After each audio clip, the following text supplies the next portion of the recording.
I'm Private Peter Love of the 2nd Battalion Royal Angling Regiment, currently attached to the British Army boxing team on a year's posting. I always wanted to join the army since I've been able to walk, really. It's one of the things that I wanted to box and join the army, and I always wanted to do a bit of the both. And my dad was in the army.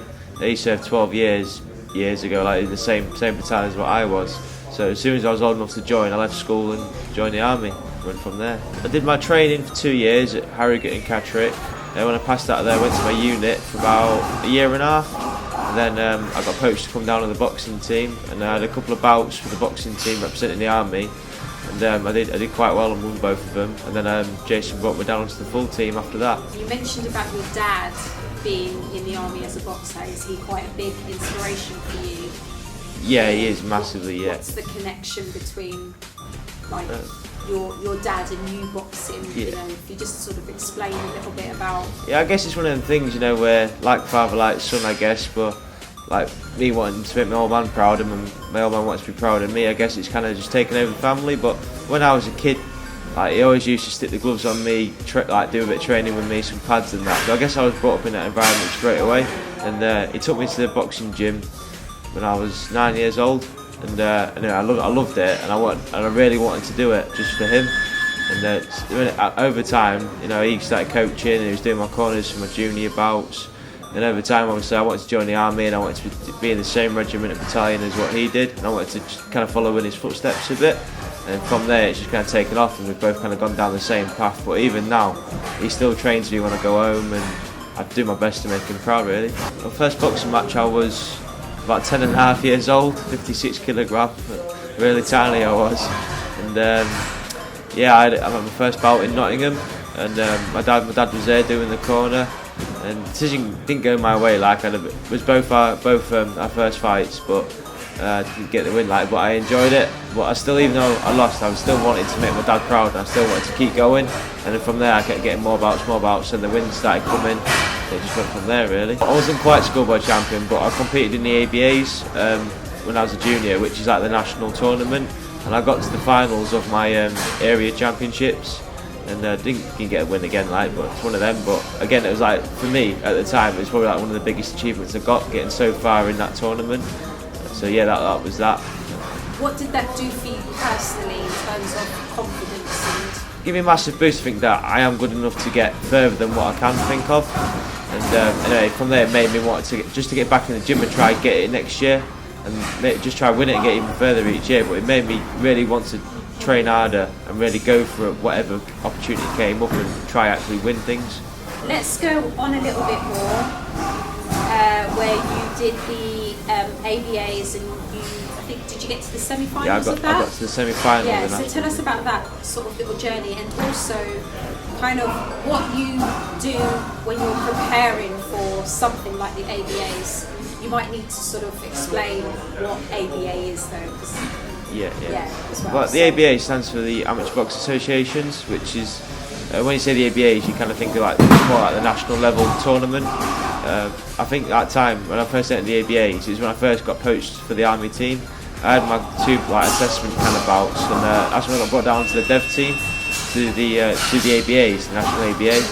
And from there I did 4 weeks training camp down in Tidworth with the development team coaches, and I went on to compete in the ABAs there. I got to the semi-final. I had a good couple of run bouts there, and I managed to get to semis and lost on the split decision. But again, it's one of them things where I never thought I'd get that far. So to get that far, it just spurred me again to keep going and try and win it again next year, maybe even win the elites if I could get to it. So we're preparing for a bout. You know what I mean? You just got to make sure you've done all the training and make sure you're just physically, mentally 100% focused on getting in the ring, getting the job done. I'd always wanted to box abroad and box, you know, internationally in a box cup or anything like that. And you see some of the lads that have gone away to different countries boxing and things like Europeans and that. And that was always a big aim of mine, to box abroad and, you know, represent the country and things like that. And it was just randomly one day we was all doing strength and conditioning training in the gym, and one of the lads come around and says, "Oh Pete, you're going to Andover, you're doing the Andover Box Cup, there's me, you and a few others going." I was like, "No way," and then instantly I was like bouncing around, started doing pull-ups, mucking about, like I was really happy that I was doing it, like it was like a bit like a dream goal come true a little bit. And So we went over there in early May time. It was I think my first bout back after an earlier injury. Went over there, and even like you could tell that it felt so different, like the scenery and everything. It was a really good place. It was one of my first times abroad, like without being in a military fashion, if that makes sense. And and it was really good. And there was people coming from all over the world, all over Europe. There was Russia, Germany, obviously Holland were there, but all their national teams were there. There was a couple of people, I think Peter Mullenberg and Leo Santa Cruz, who was competing in the 16 Olympics. So they was there. It was a good experience watching them. I boxed a lad from Scotland in the first round. I lost on the split again, but it's one of them. But even the lads that went, they did really well as well. I mean, we had Ryan Fillingham, he won the tournament. We had Ollie Knight, he got to the second round. So everyone did really well out there. And even though I didn't win, even though I lost, it still gave me that splur. I know what level I need to be at. I know where I want to be now. So I've just got to keep improving and get it next time. My next kind of big goal as an amateur boxer would love just to get taken onto the England team and finally earn my vest, as it's known. Because that's really every amateur's aim, to represent the country, and it's kind of like the highest level to go from England.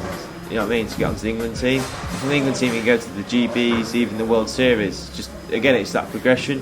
But for me, as a boxer, that's something I'm quite passionate about, wanting to represent my country and get a vest, because it's something you can say you've achieved as an amateur. It's definitely a big dream of every amateur, definitely. Tell us about your fight with the cut and your recent win, and your whole progression and how you were feeling and what happened in that whole.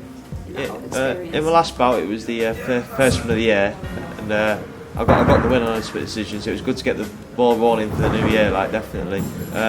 So in the first round, we clashed heads, and my eye it got cut, and it was like the first time I'd ever been cut. You know what I mean? And my lack of experience, I kind of cracked on and forgot about it, and took a couple more shots, and it did open up.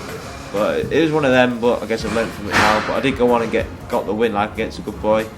So another step towards my journey, definitely getting a win against a good select team. So it's just getting the ball rolling again for the new year. You're still quite, you've had an amazing journey so far, even though you're still really young in the sport.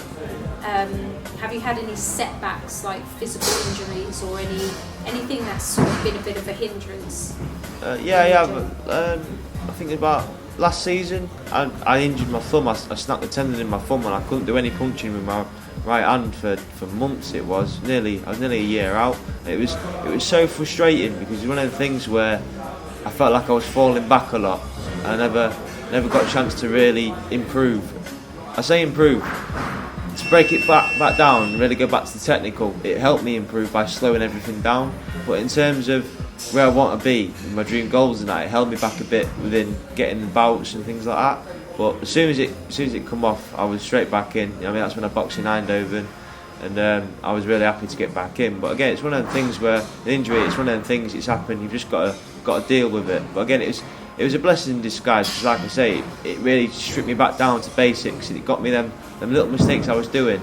It got me to correct them, and then in the meantime, obviously, it was just frustrating not being able to box with the injury. But lesson learned, so go again next time. It's weird how a little thing like that is such a big thing. Impact.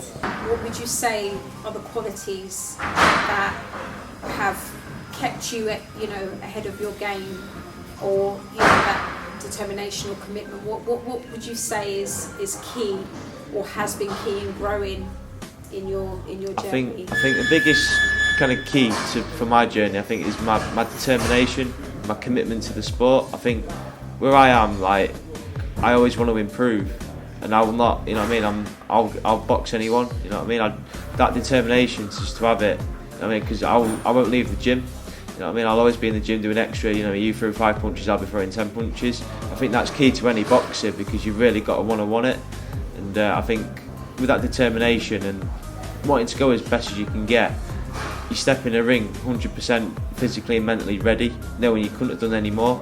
So like I say, if I don't feel ready, I'll keep training until I am.